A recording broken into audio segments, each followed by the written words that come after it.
Assalomu alaykum hurmatli ko'ruvchilar. Sharq Turkiston ovozining kundalik xabarlarini ko'rishinglarni qarshi olamiz. Xitoy Sharq Turkistondagi yezi kentlarda atalmish sotchi xizmat ishxonasini ta'sis qilmoqda.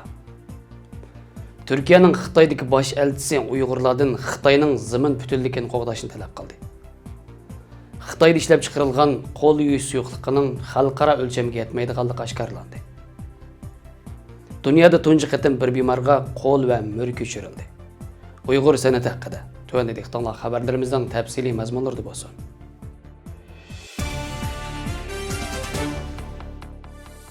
Xitoy Kompartiyasining yaqinqi 10 oy ichida Sharq Turkistondagi har qaysi yez kentlarga 1486 sotchi xizmat ishxonasi qurib chiqqanligi ma'lum bo'ldi.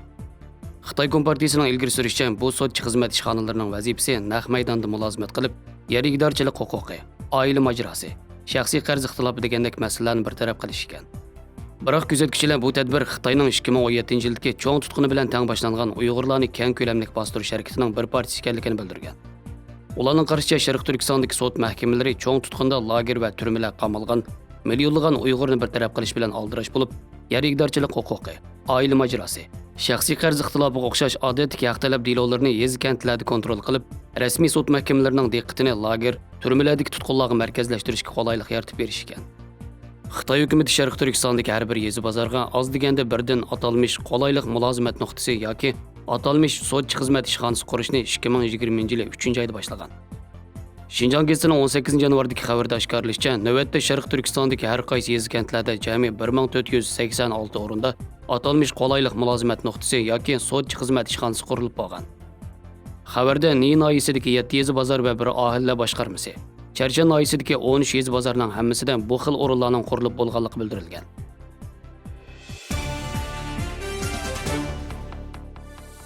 Erkin Osiyo radiosuning 18-yanvardagi xabarida Turkiyaning Xitoyda turishliq bosh elchisi Abduqodir Amin Unan Turkiyadagi Uyg'urlarning Xitoyning zamin butunligi va atalmish bir Xitoy prinsipini qo'g'dishini, Turkiyaning Xitoy bilan bo'lgan munosabatlarining texnik kuchayishiga turtki bo'lishini talab qilgan.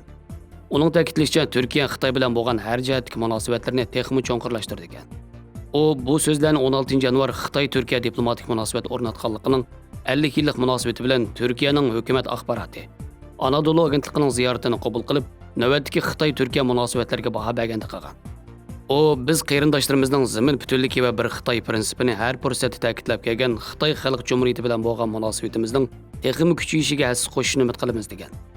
U yana Turkiya fuqarosi bo'lgan Uyg'urlarning Sharq Turkistondagi urug' tuqqanlariga doir talablarini xalqaro qonun va diplomatik kanallar bilan surishtirib kelayotganligi, bu masaladagi sezgurligi va talablarni aloqador Xitoy o'rinlariga har darajada yetkazib kelganligi va davomli yetkazdiganligini bildirgan. Ammo uning natijasining qanday bo'lganligini tushuntirmagan. Abduqodir Amin Unan Sharq Turkistonni ziyorat qilmaslik, lagerlarda yetayotgan Turkiya fuqarolaridagi Uyg'urlarning oqibatini surishtirmaslik bilan ayblanib kelgan. O yuqorqi so'zlarni qilishdan burun Nikki Osiyo gazeti Turkiyaning Uyg'urlarni Xitoy vaksinasiga tegish bilan ayblaganligi, ba'zilarda Xitoy Sinovac vaksinasini ko'zir qilib, Turkiyani Xitoy-Turkiya jinoyatchi almashtirish kelishimini ma'qullash qistovotandi degan gumon qo'zg'alligini ilgari surgan.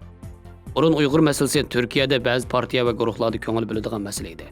Hozir Turkiyadagi barliq partiyalar ko'ngil bo'ladigan, bayonotlarda o'rin beradigan masalaga aylandi.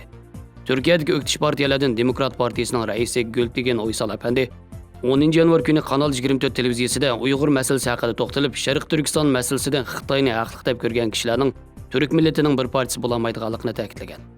Uyg'ur masalasi haqida burun faqatla ba'zi millatchi partiyalar fikr bayon qiladi. Jazo lagerlari masalasi o'tirg'i chiqqandan keyin hokimiyatdagi partiyadan sirt o'ktish partiyalardan Millatchi harakat partiyasi, Kelajak partiyasi, İyi partiyasi, Cumhuriyet Xalq partiyasi, Buyuk birlik partiyasi va Da'vo partiyasi qatorliq partiyalarni Xitoyni ayblashga boshladi.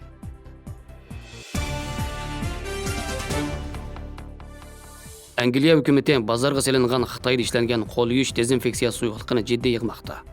Sababi bo'lsa, mazkur mahsulotning bakteriya o'ldirishi yetarli bo'lmaslikdan yuqumning oldini olish roli bo'lmagan, hamda tarkibida zaharlik metanol borligi oshkorlangan. Angliya savdo o'lchimi organi Xitoyda ishlangan qo'l yuvish dezinfeksiya suyuqligining etanol quyuqligi aran 7% bo'lib, mikrobsizlantirish roli yo'qligini, aksiya uning tarkibida odam badaniga intayin ziyonli bo'lgan 37%lik zaharlik metanol borligini bildirgan. Angliya kundalik aynak gazetining xabar qilishicha, metanolning qabul qilinishi yoki uchirishishi zaharlanish xavfini keltirish ehtimolligi yuqori bo'lib, mumkin bo'lgan agashma kasalliklar, bosh og'rish, ko'rish quvvati ojizlash, ko'ngli aynish, qusish, tamponlikni va esini yo'qotish alomatlari ko'rilib, hatto o'limni keltirib chiqardi ekan. Xitoy Kompartiyasi tarafidan chet ellarga eksport qilingan mahsulotlar ichida qo'l yuvish dezinfeksiya suyuqligidan boshqa nurg'un mahsulotlarning sifati nachar bo'libmi Xitoy virus yuqumi tarqalgandan buyon yuqumning oldini olish mudofaa mahsulotlarini chet elga eksport qilishni ko'paytgan. Nurg'un davlatlar Xitoydan eksport qilgan yuqumga qarshi mahsulotlarda maska, qo'g'dash kiyimi va sinoq reaktori qatorliqlarda og'ir sifat masalalar davomli ko'rilgan. Amerika hukumati saxta va nachar yuqumli kasalga qarshi mahsulotlarni eksport qiladigan Xitoy shirkatlariga qarata komissar adliyalik tekshirishni boshlagan. Yaqinda Xitoy Kompartiyasi chet elga Xitoy virus vaksinasini zo'r kuch bilan tashviq qilib, 10 necha yuan bahada chet elga eksport qilgan. Lekin Xitoy o'zida bir tal vaksinani puxra xalqlarning ahvoliga qarab darajaga ayirib, necha yuz yuandan necha ming yuanga talab qilib majburiy emlamoqda. Virusiyya tarmoqlari 2020 yil 12 dekabr kunida bildirilgan xabarda bir pidoyiga Xitoy davlatlik dori guruhi tadqiq yasab chiqqan vaksinani emlagandan keyin nerv sistemasining qalaymiqanlish alomatlari ko'rilib, qo'l bilaklari ishlamagan. Shuning bilan vaksinaning keyingi sinoqlari vaqtincha to'xtatilgan. Boshqa davlatlarda Xitoy ishlab chiqargan vaksinani emlaguvchilardan o'xshamagan ziyonli ahvollar ko'rilib to'xtatilgan.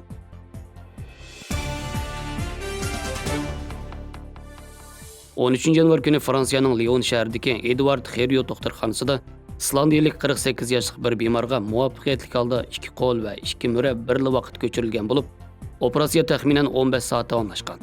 Hozirgi ahvoli yaxshi ekanligi bildirilgan. Mazkur bemor 26 yoshida toks o'qib o'tganligi sababli 2 qo'li kesib o'tilgan ekan. Dunyoda buningdan burun qo'l ko'chirish operatsiyasi qilingan bo'lsa-mu, qo'l bilan murini birli vaqt ko'chirib operatsiya qilish tunji qatim Lyonda muvaffaqiyatli bo'lgan.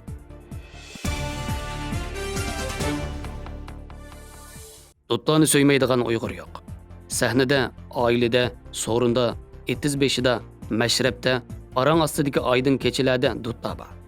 Xo'shalligimizda, dardlarimizda, pig'onlarimizda dutta bizga hamroh. Dutta Eron va Markaz Osiyo ellarida chaladigan an'anaviy chalg'i bo'lib, har qaysi millatlarning dutlarida ma'lum darajada xoslik bo'lib, chelish texnikasida ba'zi bir farqlar bor. Duttar so'zi farschadan kirgan bo'lib, ma'nosi ikki dona tori deganini bildirdi. 15-asrdan ilgari dutlarning torlari hayvonlarning uchidan yasalgan bo'lib, Ipak yo'lining ochilishi bilan bir qism torlar ipakdan yasalgan bo'lgan.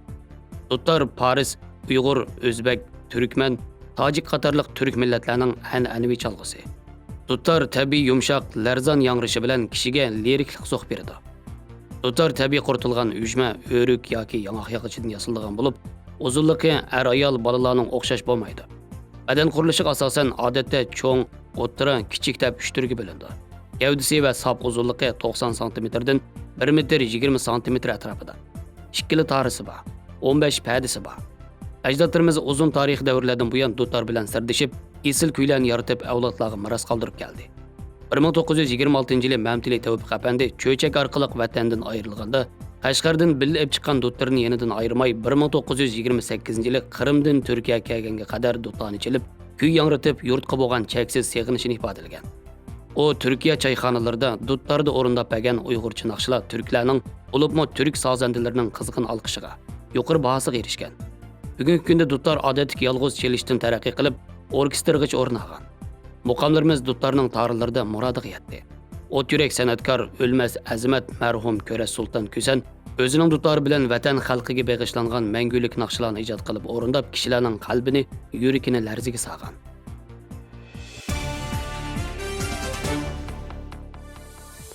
Xabarlarimizga ko'ngilingizga rahmat. Ko'rishguncha omon bo'linglar. Xayr xo'sh, Allohga omonat.